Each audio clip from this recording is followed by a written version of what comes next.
and viewers, my name is Gurpreet Kaur. I am your IELTS trainer. How are you? I think you are good. I am also fine. In today's video, we are going to talk about the follow-up questions of the QCAT 4th number. Describe a law on environmental protection. What it is, how you first learned about it, who benefits from it, and explain how you feel about it. ਇਹਦੇ ਹੁਣ ਮੈਂ ਤੁਹਾਨੂੰ ਫੋਲੋਅਪਸ ਦੱਸਦੀ ਹਾਂ। ਪਹਿਲਾਂ ਮੈਂ ਤੁਹਾਨੂੰ ਉਹਨਾਂ ਦੀ ਇੰਗਲਿਸ਼ ਦੇ ਵਿੱਚ ਐਕਸਪਲੇਨ ਕਰ ਦੇਣੀ, ਦੈਨ ਪੰਜਾਬੀ ਦੇ ਵਿੱਚ ਤੁਹਾਨੂੰ ਮੈਂ ਦੱਸ ਦੂੰਗੀ ਵੀ ਕੀ ਲਿਖਿਆ ਹੋਇਆ ਮੈਂ ਇਹਦੇ ਵਿੱਚ। Followups, do you think this law is acceptable to the people? ਸਾਰੇ ਲੋਕਾਂ ਨੇ ਇਹਨੂੰ ਮੰਨਿਆ? Certainly yes, because I have seen most of the people following this law from the very first day when it was imposed, which resulted in huge positive impact on environment. After this, people who had cars with BS3 engines started using these less as compared to other vehicles. ਤੇ ਮੈਨੂੰ ਲੱਗਾ ਹਾਂਜੀ ਲੋਕਾਂ ਨੇ follow ਕੀਤਾ, ਕਿਉਂਕਿ ਜਦੋਂ ਹੀ impose ਹੋਇਆ ਲੋਕਾਂ ਨੇ ਨਾਲ ਦੀ ਨਾਲ ਸਟਾਰਟ ਕਰਤਾ ਇਹਨੂੰ ਫੋਲੋ ਕਰਨਾ, ਤੇ ਬਹੁਤ ਪੋਜ਼ੀਟਿਵ ਰਿਜ਼ਲਟਸ ਵੀ ਸਾਨੂੰ ਦੇਖਣ ਨੂੰ ਮਿਲੇ। ਲੋਕਾਂ ਕੋਲ ਜਿਨ੍ਹਾਂ ਕੋਲ BS3 ਕਾਰ ਸੀਗੀਆਂ ਉਹਨਾਂ ਨੇ ਆਪਣੀਆਂ ਕਾਰਸ ਨੂੰ ਘੱਟ ਚਲਾਉਣਾ ਸਟਾਰਟ ਕਰ ਦਿੱਤਾ ਦੂਜੇ ਵਹੀਕਲਸ ਦੇ ਨਾਲੋਂ। Then is there any situation where in people may disobey the law? ਕੋਈ ਇੱਦਾਂ ਦੀ ਸਿਚੁਏਸ਼ਨ ਜਿੱਥੇ ਲੋਕੀ ਡਿਸਓਬੇ ਕਰ ਸਕਦੇ ਲਾਅ ਨੂੰ? Of course, since people who are not aware of this law and have some problems to follow laws, they broke this or they break this. And sometimes it happens that when there is any emergency condition at that time, they are not able to follow the law. Like if they have any medical emergency in their home and they want to carry that patient to the hospital by using the specific car which has BS3 engine, then they have to do this. ਮਤਲਬ ਹਾਂਜੀ ਹੁੰਦਾ ਹੈ, ਕਿਉਂਕਿ ਕਈ ਵਾਰੀ ਲੋਕਾਂ ਨੂੰ ਪਤਾ ਨਹੀਂ ਹੁੰਦਾ ਲਾਜ਼ ਦੇ ਬਾਰੇ, ਕਈ ਵਾਰੀ ਉਹ ਕਈ ਪ੍ਰੋਬਲਮਸ ਹੁੰਦੀਆਂ ਫੇਸ ਕਰਦੇ ਜਿਹਦੇ ਕਰਕੇ ਉਹ ਲਾਜ਼ ਨੂੰ ਓਬੇ ਨਹੀਂ ਕਰ ਸਕਦੇ, ਜਿਵੇਂ ਕਿ ਐਮਰਜੈਂਸੀ ਕੰਡੀਸ਼ਨਸ ਦੇ ਵਿੱਚ ਕੋਈ ਮੈਡੀਕਲ ਐਮਰਜੈਂਸੀ ਹੋ ਗਈ ਜਿੱਥੇ ਪੇਸ਼ੈਂਟ ਨੂੰ ਜਾਣਾ ਬਹੁਤ ਜ਼ਰੂਰੀ ਆ ਹਸਪੀਟਲ ਦੇ ਵਿੱਚ, ਉੱਥੇ ਲੋਕੀ ਡਿਸਓਬੇ ਕਰ ਸਕਦੇ ਆ ਇਹ ਲਾਅ ਨੂੰ। Do you like being a police officer in your country? Police officer ਬਣਨਾ ਚਾਹੁੰਦੇ ਆਪਣੀ ਕੰਟਰੀ ਦੇ ਵਿੱਚ? No, not at all. Since job of police woman is a daunting task because they have to do work whole day, sometimes by standing outside. And when there is any crime wave happening in society, at that time they have to follow criminals, perform strict investigations and protect people as well from any incidents. Therefore, I do not have that much of physical strength, I do not have that much of capability to do these all things. Therefore, I don't want to be a police officer. ਤੁਸੀਂ yes ਦੇ ਵਿੱਚ ਵੀ ਕਹਿ ਸਕਦੇ ਹੋ, ਨੋ ਦੇ ਵਿੱਚ ਵੀ answer ਆ ਸਕਦਾ। ਯੈਸ ਦੇ ਵਿੱਚ ਆਪਾਂ ਕਹਿ ਸਕਦੇ yes of course, because it's a task or it's a job which would be pride for me. As I have good physical strength, I can do every kind of task by doing, like I can follow the criminals, I can do some of the investigation because I am a smart. Therefore, I will be honored or I will be very happy whenever I will be given this opportunity. Then fourth, what qualities should a police officer possess? ਕਿਹੜੇ qualities ਹੋਣੀਆਂ ਚਾਹੀਦੀਆਂ? There are so many, but foremost one is hard work, and they must be obliged to work for the sake of humanity, not for their selves or their own selves. They must be sympathetic to others, like during criminal proceedings. They must have some emotions, therefore they should not harm any person who is innocent. Another thing is that they should have intelligent mind and which can easily recognize intentions of other people. मतलब हाँ जी उन्होंने कोल काफ़ी qualities होने चाहिए। First of all hard working होने चाहिए, दूजा उन्होंने लोगों की हित दे लई काम करना चाहिए। दैन उन्होंने सिंपथी भी होनी चाहिए, जिवें कि इमोशनस होने चाहिए ताकि वो किसी इनोसेंट बंदे नूं हार्म ना करन कदे भी, ते वो इंटैलीजेंट भी होने चाहिए जिहदे नाल वो लोगों दी इंटेंशनस नूं पढ़ सकन।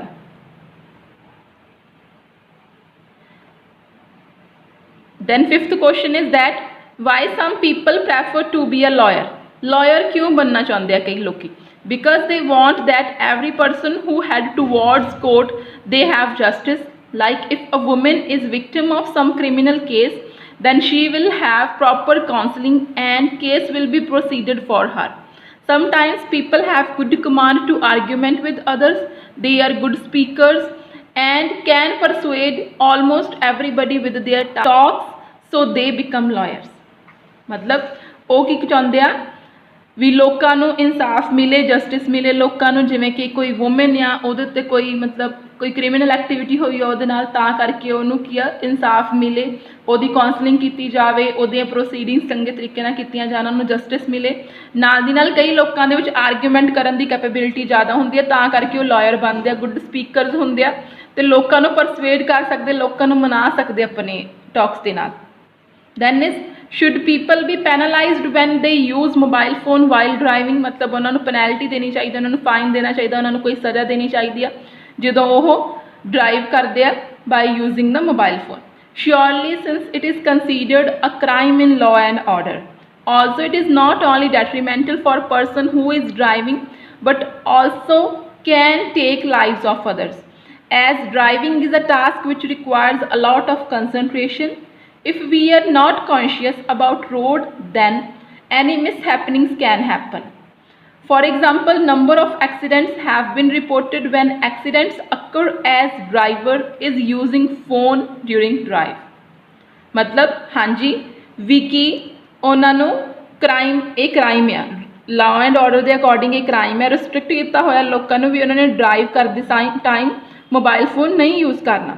ਇਹ ਡੈਟਰੀਮੈਂਟਲ ਹੁੰਦਾ ਸਿਰਫ ਉਸ ਬੰਦੇ ਲਈ ਨਹੀਂ ਜਿਹੜਾ ਚਲਾ ਰਿਹਾ ਹੈ, ਬਟ ਜਿਹੜੇ ਉਹਨੂੰ ਅਕੰਪਨੀ ਕਰ ਰਹੇ ਕੋਈ ਨਾਲ ਦੇ ਬੈਠੇ ਹੋਏ ਆ ਉਹਨਾਂ ਦੇ ਲਈ, ਕੋ ਪੈਸੈਂਜਰਸ ਹੈ ਜਿਹੜੇ ਉਹਨਾਂ ਲਈ ਵੀ ਖਤਰਾ ਹੋ ਸਕਦਾ, ਕਿਉਂਕਿ ਇਹਦੇ 'ਚ ਲਾਈਫ ਵੀ ਜਾ ਸਕਦੀ ਜੇ ਕੋਈ ਮੇਜਰ ਐਕਸੀਡੈਂਟ ਹੋ ਜਾਂਦਾ। ਕਿਉਂਕਿ ਡਰਾਈਵਿੰਗ ਇੱਕ ਇੱਦਾਂ ਦਾ ਟਾਸਕ ਹੈ ਜਿਹਦੇ 'ਚ ਸਾਨੂੰ ਬਹੁਤ ਜ਼ਿਆਦਾ ਕੰਸਨਟ੍ਰੇਸ਼ਨ ਅਵੇਲੇਬਲ ਲੋੜ ਹੁੰਦੀ ਆ ਰੋਡ ਦੇ ਉੱਤੇ। ਸਾਨੂੰ ਬਹੁਤ ਜ਼ਿਆਦਾ ਕੌਨਸ਼ੀਅਸ ਹੋਣਾ ਚਾਹੀਦਾ। ਜੇ ਅਸੀਂ ਰੋਡ 'ਤੇ ਧਿਆਨ ਨਹੀਂ ਦੇ ਰਹੇ ਦੈਨ ਕੋਈ ਵੀ ਮਿਸ ਹੈਪਨਿੰਗ ਹੋ ਸਕਦੀ ਆ। ਇਸੇ ਕਰਕੇ ਨੰਬਰ ਆਫ ਐਗਜ਼ਾਮਪਲਸ ਹੁੰਦੀਆਂ ਆ ਜਿਹੜੇ ਰੋਡ ਐਕਸੀਡੈਂਟਸ ਹੁੰਦੇ ਆ ਉਦੋਂ ਜਦੋਂ ਲੋਕ ਡਰਾਈਵ ਦੇ ਦੌਰਾਨ ਮੋਬਾਈਲ ਫੋਨ ਯੂਜ਼ ਕਰਦੇ ਆ ਕਾਲ ਸੁਣਨ ਦੇ ਲਈ ਜਾਂ ਫਿਰ ਕਾਲ ਕਰਨ ਦੇ ਲਈ। ਫਿਰ then 7th is kindness the most important quality of a police officer. Kindness ਸਭ ਤੋਂ ਜ਼ਿਆਦਾ ਜ਼ਰੂਰੀ ਹੈ ਪੁਲਿਸ ਆਫਿਸਰ ਦੇ ਵਿੱਚ। Kindness is essential but not on the top of list, because if a policeman is kind then almost everybody can make fool of him or her by making innocent faces or making false stories to them. Therefore, along with this skill, a person must be smart to discover about true intentions of a person and must obey law and order according to situation. Kind ਹੋਣਾ ਚਾਹੀਦਾ ਹੈ but ਇੰਨਾ ਵੀ kind ਨਾ ਹੋਵੋ ਕਿ ਹਾਂਜੀ ਦੂਜੇ ਤੁਹਾਡਾ ਫਾਇਦਾ ਚੁੱਕ ਲੈਣ, ਫੂਲ ਬਣਾ ਦੇਣ ਉਹਨਾਂ ਨੂੰ। ਕਿਉਂਕਿ ਕਈ ਲੋਕ ਕੀ ਕਰਦੇ ਆ ਇਨੋਸੈਂਟ ਫੇਸ ਬਣਾ ਕੇ ਜਾਂ ਫਿਰ ਫਾਲਸ ਸਟੋਰੀਜ਼ ਬਣਾ ਕੇ ਉਹਨਾਂ ਨੂੰ ਫੂਲ ਬਣਾ ਲੈਂਦੇ ਆ। ਇਸੇ ਦੇ ਨਾਲ ਨਾਲ ਕਾਇੰਡਨੈਸ ਦੇ ਨਾਲ ਨਾਲ ਲੋਕ ਸਮਾਰਟ ਵੀ ਹੋਣੇ ਚਾਹੀਦੇ, ਨਾਲ ਦੀ ਨਾਲ ਉਹਨਾਂ ਨੂੰ ਲਾਅ ਐਂਡ ਆਰਡਰ ਵੀ ਫੋਲੋ ਕਰਨਾ ਚਾਹੀਦਾ ਹੈ। ਫਿਰ then 8th question, do you think both man and woman can be a police officers? Police officer ਬਣ ਸਕਦੇ ਆ ਦੋਨੋਂ ਜਾਣੇ? Yes sure. As in the past it was considered to be the man profession but now time has changed, therefore both genders are equally suitable for doing this job, because job of police officer requires a person who is physically fit and active. So if women have this quality then they can join police force. Due to this thing only almost same number of women can be seen working in police alike men. हाँ जी कर सकते दोनों जाने। पहला मन्निया जाता सी कि बंदियां दा काम हुंदा बट अजकल नहीं ये चीज़ हैगी, ਦੋਨਾਂ ਲਈ ਸੁਟੇਬਲ ਹੈਗੀ ਇਹ ਚੀਜ਼, ਕਿਉਂਕਿ ਪੁਲਿਸ ਆਫਿਸਰ ਦੀ ਜੌਬ ਦੇ ਵਿੱਚ ਆਪਾਂ ਨੂੰ ਫਿਜ਼ੀਕਲੀ ਫਿਟ ਹੋਣਾ ਚਾਹੀਦਾ ਅਤੇ ਐਕਟਿਵ ਹੋਣਾ ਚਾਹੀਦਾ। ਅਤੇ ਜੇ ਕਿਸੇ ਵੂਮਨ ਦੇ ਵਿੱਚ ਇਹ ਕੁਆਲਿਟੀ ਹੈਗੀ ਆ ਉਹ ਜੁਆਇਨ ਕਰ ਸਕਦੇ ਆ ਪੁਲਿਸ ਫੋਰਸ ਨੂੰ। ਇਸ ਚੀਜ਼ ਦੇ ਕਰਕੇ ਹੀ ਸੇਮ ਨੰਬਰ ਆਫ ਵੂਮਨ ਦੇਖੀਆਂ ਜਾ ਸਕਦੀਆਂ as a police officer like man. Then 9th question, do you think the police officers are paid too much? ਮਤਲਬ ਬਹੁਤ ਜ਼ਿਆਦਾ ਸੈਲਰੀ ਹੁੰਦੀ ਉਹਨਾਂ ਦੀ? No of course not. In my opinion their salary is justified according to responsibilities they perform.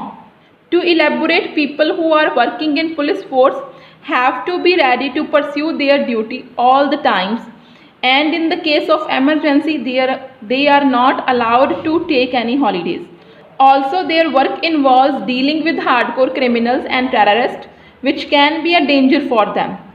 For instance, there are so many cases when police officers have lost their lives during investigations. Salary ਜ਼ਿਆਦਾ ਨਹੀਂ ਹੈਗੀ ਕਿਉਂਕਿ ਜਿੰਨਾ ਉਹ ਕੰਮ ਕਰਦੇ ਉਹਦੇ according ਜਿੰਨੀਆਂ ਰਿਸਪੋਂਸੀਬਿਲਿਟੀਜ਼ ਹੈਗੀਆਂ ਉਹਦੇ ਅਕੋਰਡਿੰਗ ਸੈਲਰੀ ਸਹੀ ਹੈ ਉਹਨਾਂ ਦੀ। ਇਲੈਬੋਰੇਟ ਕਰਨ ਦੇ ਲਈ ਮੈਂ ਐਕਸਪਲੇਨ ਕੀਤਾ ਵੀ ਉਹਨਾਂ ਨੂੰ ਹਰੇਕ ਟਾਈਮ ਆਪਣੀ ਜੌਬ ਕਰਨੀ ਪੈਂਦੀ ਹੈ। ਜਦੋਂ ਐਮਰਜੈਂਸੀ ਕੰਡੀਸ਼ਨਸ ਹੁੰਦੀਆਂ ਉਹਨਾਂ ਨੂੰ ਆਪਣੇ ਘਰ ਤੋਂ ਦੂਰ ਰਹਿਣਾ ਪੈਂਦਾ ਹੈ, ਹੌਲੀਡੇਜ਼ ਵੀ ਨਹੀਂ ਮਿਲਦੀਆਂ ਉਹਨਾਂ ਨੂੰ, ਤੇ ਕਈ ਵਾਰੀ ਜਿਵੇਂ ਕਿ ਮੋਸਟ ਆਫ ਦਾ ਟਾਈਮ ਉਹ ਕੀ ਆ ਹਾਰਡਕੋਰ ਕ੍ਰਿਮੀਨਲ ਜਿਹੜੇ ਬਹੁਤ ਵੱਡੇ ਕ੍ਰਿਮੀਨਲ ਹੁੰਦੇ ਰਿਪੀਟ ਅਫੈਂਡਰਸ ਹੁੰਦੇ ਆ ਉਹਨਾਂ ਦੇ ਨਾਲ ਡੀਲ ਕਰਦੇ ਆ ਟੈਰਰਿਸਟ ਨਾਲ ਡੀਲ ਕਰਦੇ ਆ ਤਾਂ ਕਰਕੇ ਉਹਨਾਂ ਨੂੰ ਲਾਈਫ ਦਾ ਖਤਰਾ ਵੀ ਹੁੰਦਾ ਤੇ ਬਹੁਤ ਸਾਰੇ ਕੇਸਿਸ ਵੀ ਰਿਪੋਰਟ ਹੋ ਚੁੱਕੇ ਆ ਜਿਹਦੇ ਵਿੱਚ ਕਿ ਪੁਲਿਸ ਆਫੀਸਰ ਨੂੰ ਆਪਣੀ ਜਾਨ ਗਵਾਉਣੀ ਪਈ ਆ ਇਨਵੈਸਟੀਗੇਸ਼ਨਸ ਦੇ ਦੌਰਾਨ। Then 10th do all Indian people obey the law, ਸਾਰੇ ਲੋਕੀ ਓਬੇ ਕਰਦੇ ਆ law. Almost everybody follow rules except people who do not have knowledge about that law or people who think that laws are restrictions on their freedom. A specific epitome can be seen these days of corona epidemic when people do not wear a mask and not keep distance as they think it is causing difficulties to them. ਸਾਰੇ ਲੋਕੀ obey ਕਰਦੇ ਆ but ਥੋੜਿਆਂ ਨੂੰ ਛੱਡ ਕੇ ਕਿਉਂਕਿ ਕਈ ਲੋਕੀ ਨੂੰ ਪਤਾ ਹੀ ਨਹੀਂ ਹੁੰਦਾ ਲਾਜ਼ ਬਾਰੇ। ਕਈ ਲੋਕਾਂ ਨੂੰ ਲੱਗਦਾ ਕਿ ਇਹਨਾਂ ਨੂੰ ਫਰੀਡਮ ਨੂੰ ਖੋ ਰਿਹਾ ਜਾ ਰਿਹਾ ਲਾਜ਼ ਦੇ ਦੌਰਾਨ ਜਿਵੇਂ ਕਿ ਅੱਜ ਕੱਲ੍ਹ ਹੀ ਕਰੋਨਾ ਐਪੀਡੈਮਿਕ ਦੇ ਦੌਰਾਨ ਲੋਕੀ ਮਾਸਕ ਨਹੀਂ ਪਾਉਣਾ ਪਸੰਦ ਕਰਦੇ ਲੋਕੀ ਡਿਸਟੈਂਸ ਨਹੀਂ ਕੀਪ ਰੱਖਦੇ ਕਿਉਂਕਿ ਉਹਨਾਂ ਨੂੰ ਲੱਗਦਾ ਕਿ ਇਹ ਕਿ ਡਿਫਿਕਲਟੀ ਕ੍ਰੀਏਟ ਕਰੂਗਾ ਉਹਨਾਂ ਦੇ ਲਈ ਉਹਨਾਂ ਨੂੰ ਸਾਹ ਨਹੀਂ ਆਊਗਾ। ਸਮ ਲੋਕਾਂ ਨੂੰ ਇਹ ਪ੍ਰੋਬਲਮ ਹੁੰਦੀ ਹੈ ਜਾਂ ਫਿਰ ਸਮ ਲੋਕੀ ਸੋਚਦੇ ਆ ਕਿ ਹਾਂਜੀ ਵੀ ਇਹਦੇ ਨਾਲ ਕੀ ਉਹਨਾਂ ਨੂੰ ਟਾਈਮ ਜ਼ਿਆਦਾ ਲੱਗੂਗਾ ਕੋਈ ਵੀ ਕੰਮ ਕਰਾਉਣ ਦੇ ਲਈ। ਫਿਰ then 11th are there laws about education in India, education ਦੇ ਰਿਗਾਰਡਿੰਗ ਲਾਜ਼ ਹੈਗੇ ਆ। Yes, indeed, there are a number of regulations regarding education in my country, India. Best one is that girls are allowed to study almost free of cost in state-run schools and they have same right as boys. And bright students receive scholarship in schools when they stand at first position in class.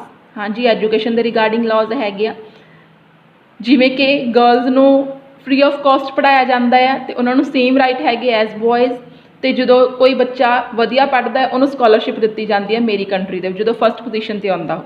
What kind of rules do schools in India have, ਕਿਵੇਂ ਦੇ rules ਹੈਗੇ India ਦੇ schools ਦੇ ਵਿੱਚ। There are number of rules, most important one is that students should come to school by wearing school uniform that is beneficial for school goers as their teachers cannot discriminate among poor and rich students.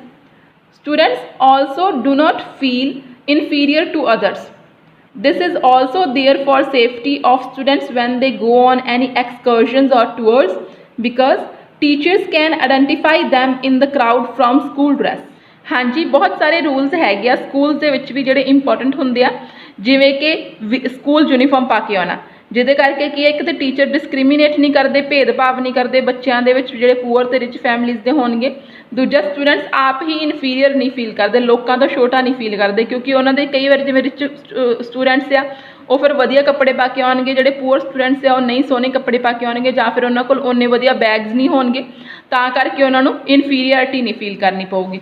ਇਹ safety ਦੇ ਲਈ ਵੀ ਜ਼ਰੂਰੀ ਹੁੰਦੇ ਆ ਜਿਵੇਂ ਕਿ ਹੁਣ ਕਿਸੇ ਬਾਹਰ ਜਾਂਦੇ ਆ ਟੂਰਸ 'ਤੇ ਕਈ ਵਾਰੀ ਟ੍ਰਿਪਸ ਵਗੈਰਾ 'ਤੇ ਜਾਂਦੇ ਆ ਉਦੋਂ ਕੀ ਆ ਟੀਚਰਸ ਉਹਨਾਂ ਨੂੰ ਆਈਡੈਂਟੀਫਾਈ ਕਰ ਸਕਦੇ ਆ ਡਰੈਸ ਤੋਂ ਤਾਂ ਕਿ ਕੋਈ ਮਿਸ ਹੈਪਨਿੰਗ ਨਹੀਂ ਹੁੰਦੀ ਉਸ ਟਾਈਮ 'ਤੇ। Then 13 what can teachers do to make students obey rules, teachers ਕੀ ਕਰ ਸਕਦੇ ਆ ਤਾਂ ਕਿ ਸਟੂਡੈਂਟਸ ਰੂਲਸ ਨੂੰ ਓਬੇ ਕਰਨ। First of all tutors make pupil understand that the laws are there for their safety and benefits like school dress rule, ਜਿਵੇਂ ਕਿ ਉਹਨਾਂ ਦੇ ਸੇਫਟੀ ਅਤੇ ਬੈਨੀਫਿਟ ਦੇ ਲਈ ਹੈ ਜਿਵੇਂ ਕਿ ਸਕੂਲ ਡਰੈਸ ਰੂਲ ਆਪਾਂ ਅੱਗੇ ਹੀ ਐਕਸਪਲੇਨ ਕਰ ਦਿੱਤਾ ਉਹਨੂੰ ਐਕਸਪਲੇਨ ਕਰਨ ਦੀ ਦੁਬਾਰਾ ਤੋਂ ਲੋੜ ਨਹੀਂ ਹੈਗੀ।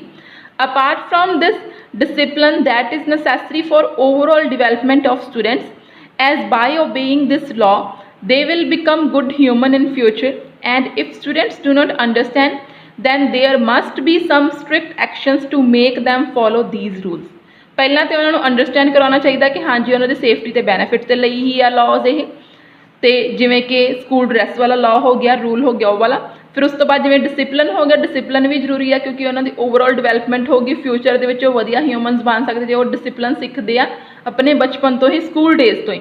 ਅਤੇ ਜੇ ਉਹ ਇੱਦਾਂ ਦੇ ਨਹੀਂ ਅੰਡਰਸਟੈਂਡ ਕਰਦੇ ਨਹੀਂ ਸਿੱਖਦੇ ਇਹਨਾਂ ਚੀਜ਼ਾਂ ਨੂੰ ਅਤੇ ਦੈਨ ਉਹਨਾਂ ਦੇ ਸਟ੍ਰਿਕਟ ਐਕਸ਼ਨਸ ਵੀ ਲੈਣੇ ਚਾਹੀਦੇ ਆ ਸਕੂਲਸ ਅਥੋਰਿਟੀ ਨੂੰ ਤਾਂ ਕਿ ਉਹ ਫੋਲੋ ਕਰਨ ਇਹਨਾਂ ਰੂਲਸ ਨੂੰ। ਫਿਰ then 14th last question what should parents do to educate children about laws, parents ਕੀ ਕਰ ਸਕਦੇ ਹਨ ਚਿਲਡਰਨ ਨੂੰ ਐਜੂਕੇਟ ਕਰਨ ਦੇ ਲਾਜ਼ ਦੇ regarding. Guardians can perform certain task. Firstly they must read and listen news in front of them, like in front of their children from their childhood days. Also explain them about merits of laws. Along with this, parents themselves obey rules and regulations set by authorities by which children can learn these things easily and effectively and follow these in the future। Guardians ਪਹਿਲਾਂ ਕੀ ਕਰ ਸਕਦੇ ਆ, ਬੱਚਿਆਂ ਦੇ ਸਾਹਮਣੇ ਪੜ੍ਹ ਸਕਦੇ ਆ ਨਿਊਜ਼ ਤੇ ਉਹਨਾਂ ਨੂੰ ਸੁਣਾ ਸਕਦੇ ਆ, ਜਿਵੇਂ ਕਿ ਹੁਣ ਸੁਣ ਸਕਦੇ ਆ ਅਸੀਂ ਟੀਵੀ ਦੇ ਥਰੂ, ਤਾਂ ਨਾਲ ਦੇ ਉਹਨਾਂ ਨੂੰ ਐਕਸਪਲੇਨ ਕਰਨ ਕਿ ਹਾਂਜੀ ਵੀ ਇਹਦੇ ਬੈਨੀਫਿਟਸ ਕੀ ਆ। ਤੇ ਪੇਰੈਂਟਸ ਆਪਣੇ ਆਪ ਵੀ ਰੂਲਸ ਨੂੰ ਫੋਲੋ ਕਰਨ ਜਿਹੜੇ ਕਿ ਅਥਾਰਟੀਜ਼ ਨੇ ਸੈੱਟ ਕੀਤੇ ਹੋਏ ਆ, ਤਾਂ ਕਿ ਬੱਚੇ ਚੰਗੇ ਤਰੀਕੇ ਦੇ ਨਾਲ ਤੇ ਈਜ਼ੀ ਵੇ ਦੇ ਨਾਲ ਸਿੱਖ ਸਕਣ। ਇਹ ਸੀਗੇ ਆਪਣੇ whole followups of 4th Q card.